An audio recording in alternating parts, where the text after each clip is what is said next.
Welcome to the reading of the Christian Science Monitor for Thursday, November the 12th. My name is Pam. And let's begin. How Republican Women Won a Record Number of Seats in Congress by Frances Kiefer. In a year in which Kamala Harris made history as America's first woman to be elected vice president, Republican women have their own successes to tout. A record number of them are heading to Congress, with more races still to be called. Of the 8 House seats flipped by Republicans, 6 have been by women. I've been saying 2018 is the year of the woman, and 2020 is the year of the Republican woman, says Olivia Perez Cubas, spokeswoman for Winning for Women Action Fund, the first super political action committee dedicated to electing Republican women.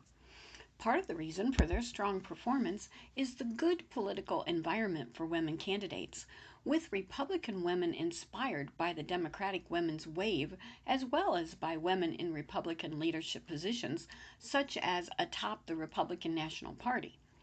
Experts on women in politics say there is a motivational effect of women running for office that crosses party lines.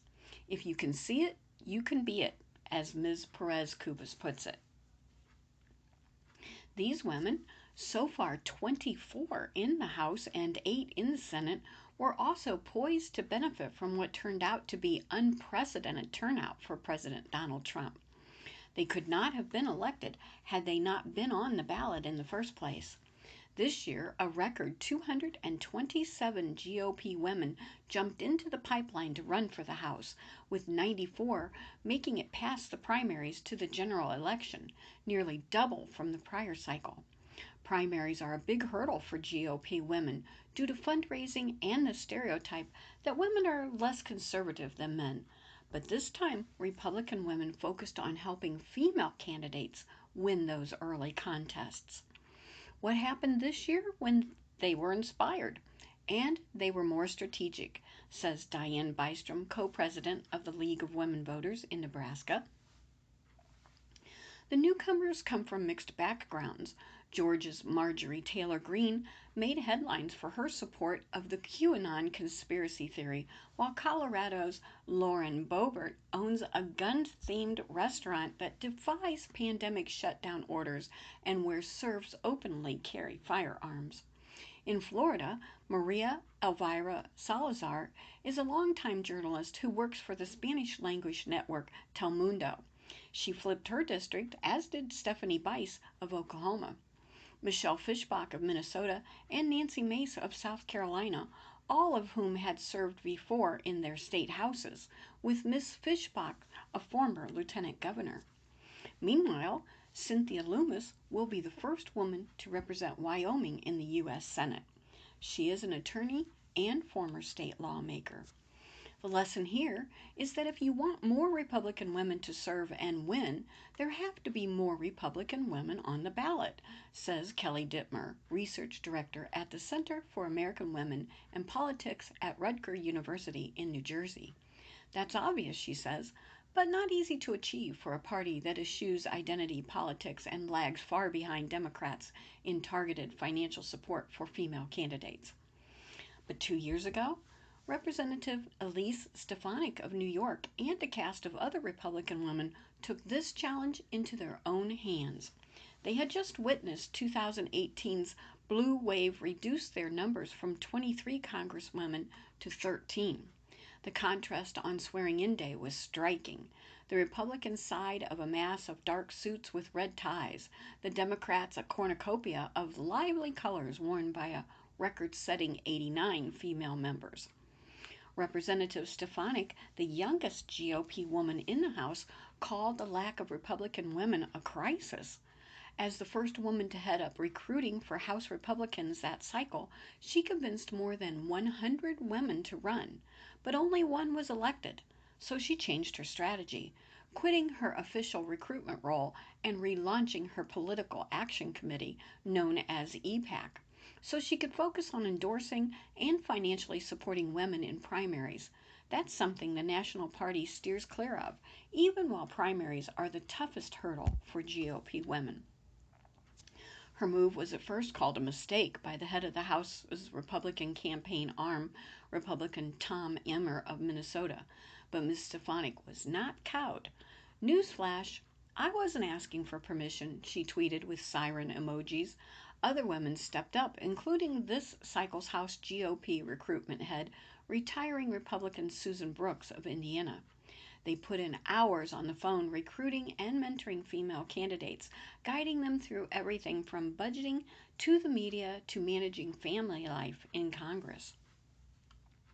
If Elise had not stepped forward, I don't think we would have had the success that we had, said former Representative Mimi Walters of California, who lost to Democrat Katie Porter in 2018. It was something Elise did on her own. It was not the party saying, go do this. It was Elise saying, I am going to do this. Ms. Walters praises Ms. Stefanik for her PAC, explaining that it's typically harder for women to raise money, which discourages them from running. But that dynamic is changing, she says, mentioning other funding sources for GOP women, such as ViewPAC, a political action committee that's more than 20 years old, and the newly formed Winning for Women Action Fund, which was formed after the 2018 congressional losses. We ask ourselves, why is this happening? Why aren't women getting over the finish line? Recalls Ms. Perez Cubas of the Winning for Women's Action Fund. One conclusion? There's a big hole in the Republican Party ecosystem. Now it's starting to be filled with the first super PAC, with no limit on fundraising, directed solely at GOP women candidates. This cycle, the PAC spent nearly $3 million. But Democrats dwarf the efforts of their Republican counterparts. For instance, Emily's List, which recruits and supports pro-choice female candidates at all levels of government from start to finish, raised $72 million this cycle. So far this year, Democrats have elected 103 women to the House and Senate, slightly behind their 2018 record. They also shattered the glass ceiling in the vice president's office, electing the first black woman and first person of South Asian descent. The left does a really good job of elevating women, says Ms. Perez Cubas, a former aide to Republican Senator Marco Rubio of Florida. We have to make sure we go toe-to-toe. Getting more Republican women elected challenges monolithic conceptions about what women believe, says Ms. Dittmer, and brings diversity of style, perspective, and experience to governing, not to mention a more equal representation of constituents. But it's also important for the future of the party, for its image and its ongoing battle for suburban women voters. In California's Orange County, once a bedrock of Republicanism, GOP women are leading in two very tight races to win back House seats that Democrats flipped in 2018. Young Kim was the first Korean American Republican woman elected to the state legislature. Michelle Steele, also a Korean American, is a county supervisor. The focus of the Republican Party has changed. We understand now you have to be politically aligned with the party, but your identity is important, says Randall Avila, the executive director of the Orange County Republicans. We have to communicate that we are not the party of old white men. Our next article, Why a Rousseau German Pipeline is a Potential U.S. Sanctions Battleground, by Lenora Chu. In Berlin, from the tiny port town of Sassnitz in northeast Germany, a local politician, Christine Zilmer, bristles with fury when she recalls how Americans stuck its nose in her country's business. Later in 2019, a trio of American senators insisted international firms halt work on a controversial natural gas pipeline linking Russia and Germany. Failure to comply would mean sanctions for companies doing business around the pipeline, and a Swiss-Dutch company pulled out of the project, leaving the Russians to send ships to lay the last stretch of pipe. The senators named her hometown's port operator in a letter, and Miss Zilmer saw red. I went into shock as if I just saw a terrible car accident, said Ms. Zilmer. Sassnitz is a small, and to threaten these small people with sanctions is short-sighted. We are simply a chess piece with Germany caught between America and Russia. In August, a new development came in this game of transatlantic chess. Russian dissident Alexei Navalny was poisoned in an apparent attack and then evacuated to Berlin, where German leadership ensured his safety and medical care. German Chancellor Angela Merkel said the Kremlin must answer for the attack, while her party's politicians began to publicly question whether Nord Stream 2 should be halted. On the face of it, Nord Stream 2 is simply an energy project. Yet, because it connects Russia's natural gas with Germany and Europe at a time when the West has little trust in Russian President Vladimir Putin, the pipeline has become a geopolitical flashpoint. Climate change activists have also seized on the opportunity to remind the world its natural gas product is the energy of yesteryear. How will the project's optics fare under a Joe Biden presidency? He has opposed the pipeline, yet he'd likely want to avoid the appearance of exerting undue influence over key allies like Germany, as he works to reestablish and strengthen transatlantic ties with Europe. The main question, says Christopher Weber, an energy economist at the University of Duisburg-Essen, is how far can Europe go to allow America to use its power to influence American interest on European ground? A geopolitical football. The U.S. contends that Nord Stream 2, the second of twin pipelines that would supply the European Union with 55 billion cubic meters of Russian natural gas each year for the next 50 years, would increase European dependence on Russia. The Germans, however, counter that Americans are driven less by European energy security than the desire to sell more liquefied natural gas to Europe. It's energy at the cross section of economics and geopolitics. Since roughly a quarter of Germany's energy needs are met with gas, almost all imported. Of course, the question of gas and where we get it is important for the German economy, says Julia Hines, an international economist at the Kiel Institute for the World Economy. Yet Nord Stream 2 would foster a mutual rather than one-sided dependency between Germany and Russia, says Dr. Hines. It's a dependency fostered by trade. Of course, the Russians could stop sending gas, but we could also stop paying them. They need this income. On the other hand, if sanctions are implemented, this costs both sides. And, he adds, other ways of importing gas might be more expensive. But the poisoning of Mr. Navalny in August was a reminder of how antagonistic Germany's relationship with Russia has become.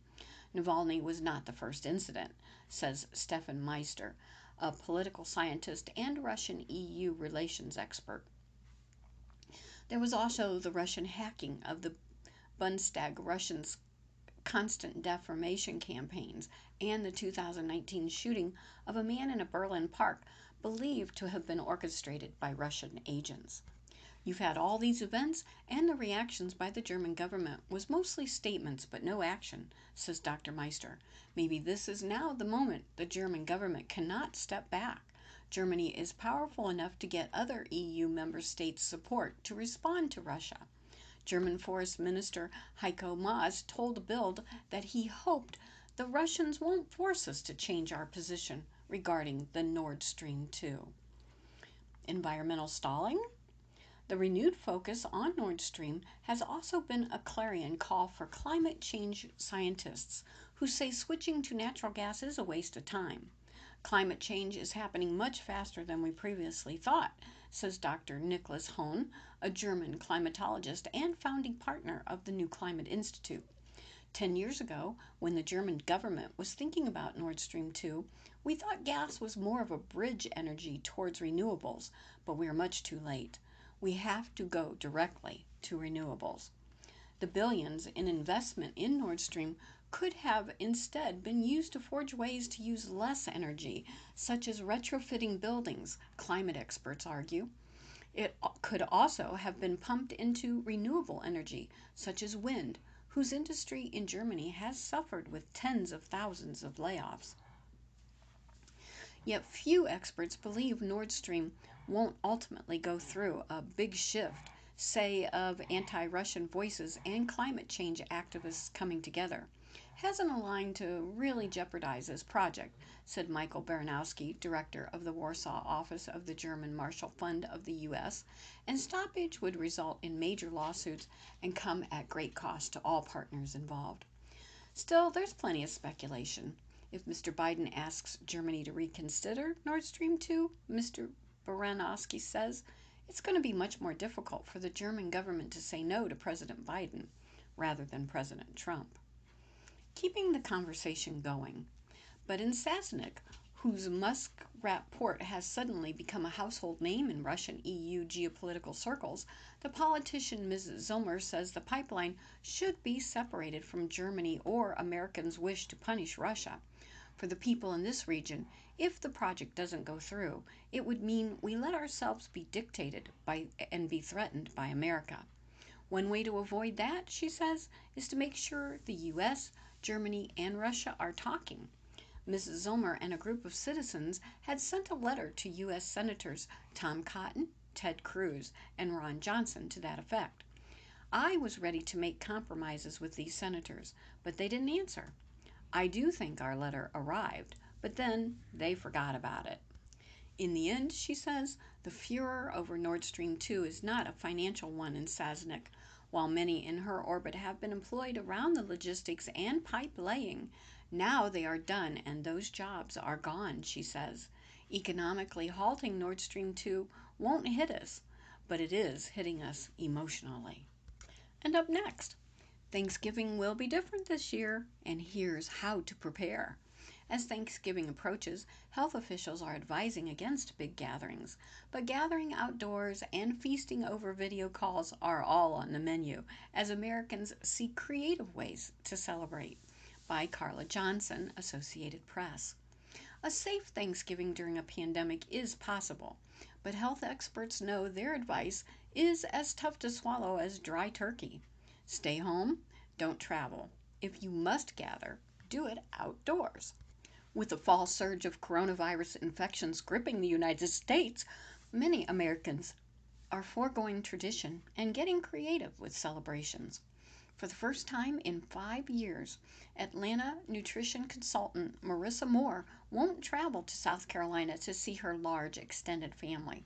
Instead, she plans to video chat with them as she attempts her first home-baked apple pie. When it's time to eat, they'll compare plates. We'll talk all day, Ms. Moore said.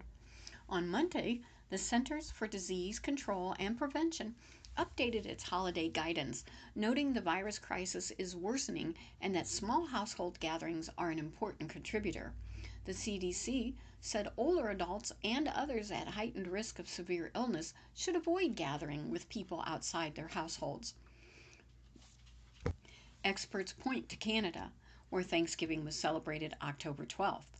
Clusters of cases tied to family gatherings followed, but there's no need to cancel the holiday.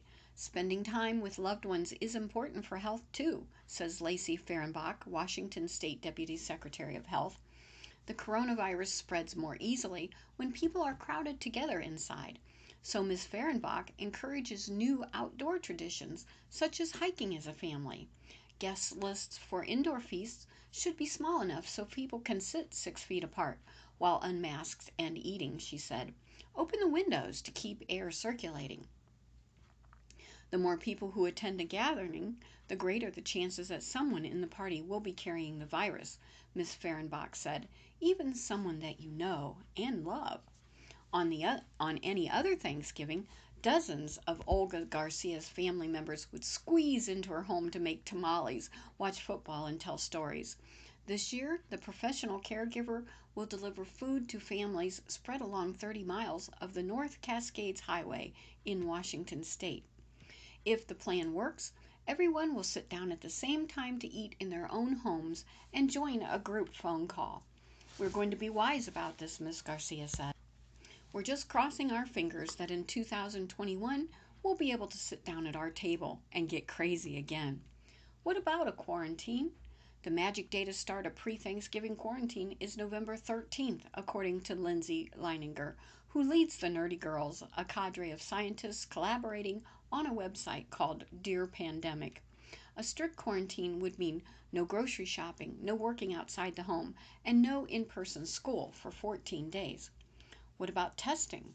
The best day to test would be as close to Turkey Day as possible, while still leaving enough time to get results.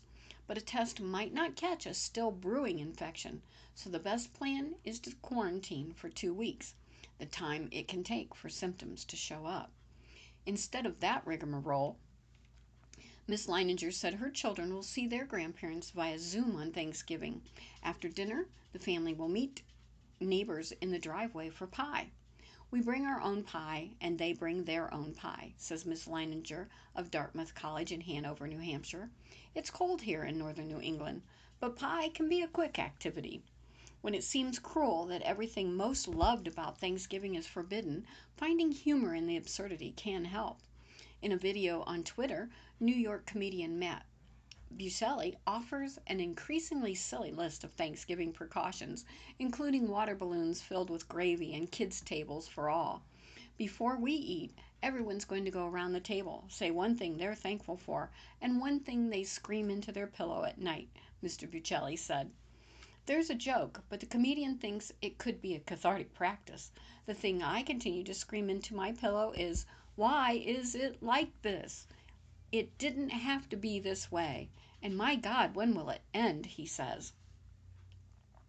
In New Jersey, the nonprofit Health Barn Foundation usually co-hosts a sit-down Thanksgiving feast for 150 older adults. This year, volunteers prepared and froze individual meals and packaged them in insulated bags. Seniors will be able to reheat their food at home. No one wanted to cancel it, said Health Barn Director Stacy Antine. You want to show that you still love people and honor them, and you want to make sure that they have nutritious food for this important holiday dinner. In Washington State, Miss Garcia will get up before dawn to roast a 20-pound turkey and bake caprittata, a bread pudding layered with cheese, bananas, raisins, cinnamon, and pecans. Her siblings will prepare other specialties in their homes: tamales, enchiladas, pico de gallo, cervece, green bean casserole, yams with marshmallows, pumpkin pie, and pecan pie. Up and down the route, the feast will be divided into boxes and delivered. It's a sad time, Miss Garcia said, but it can also be a grateful time that we're all here, that we have a roof over our head, a job to go to, and enough food to go around. And for those that don't have enough, we can say, "Here's a plate." And our next article. Cary Grant's charm was legendary, but his best character was actually himself. In Scott Eyman's thorough biography, the actor comes across as a man who hid behind his debonair persona to the detriment of his relationships, by Barbara Spindle. Alfred Hitchcock once remarked that likability was not something actors could fake. According to author Scott Eyman, the director added that there was only one actor in the world so formidably skilled that he could fake a charm he did not, in fact, possess. The star Hitchcock had in mind is the subject of Eyman's richly entertaining new biography, Cary Grant, A Brilliant Disguise. The book offers ample evidence that many who knew Grant were convinced his charms were genuine, but Hitchcock's piercing assessment jibes with Eyman's thesis that the legendary leading man was, even more than most Hollywood stars, a pure invention. The actor admitted as much himself. He's a completely made-up character, and I'm playing a part. Grant was born Archibald Alexander Leach in Bristol, England in 1904, the child of working-class parents. His early years were miserable. His alcoholic father had his erratic mother institutionalized when Archie was 11 and allowed the boy to believe she had died. It's remarkable that from this disadvantaged background, the uneducated Grant came to be seen as the epitome of aristocratic grace. Part of the explanation lies in his dashing good looks. He worked hard to cultivate an elegant style and an acerbic wit, always with a slight air of detachment. Eyman covers Grant's films in lavish detail, sometimes too much detail. At more than 500 pages, the book is at least 50 pages longer than it needed to be. Beginning in the late 1930s, Grant had an impressive run of hints whose highlights include Bringing Up Baby, His Girl Friday, and The Philadelphia Story. Some of his best work was with Hitchcock, who was able to draw out a darker side of the actor in Suspicion, North by Northwest, and To Catch a Thief. The two had a productive and friendly partnership despite the director's later harsh appraisal. Referring to the actor's public persona, Eyman describes the essential duality of Grant's character, ardently pursuing fame while resisting exposure. This resistance appears to be just as true of his intimate relationships, which developed a pattern of frenzied pursuit followed by withdrawal. The actor was married 5 times. He did not become a father until late in life. He stopped making films and appeared to derive more pleasure and joy from parenthood than he ever had from acting, which had never failed to make him anxious. Eyman writes in lively prose that benefits from his command of classic Hollywood. He treats his subjects with compassion. Noting Grant's insecurity over his performance in one of his final films, Eyman observes, "An actor's life is emotionally perilous right to the end." Grant was aware of 2 rumors that swirled around him throughout his life, that he was gay and that he was cheap. He denied both. Of the former, which centered around his relationship with actor Randolph Scott, his off and on housemate, Eyman notes that there is plausible evidence to place him inside any box you want, gay, bi, or straight, but the author comes to no firm conclusion. The latter claim is much easier to prove. Several friends recalled the wealthy Grant regularly sticking them with the check at restaurants. Others spoke of him billing them for laundry and incidentals after they had been his house guest.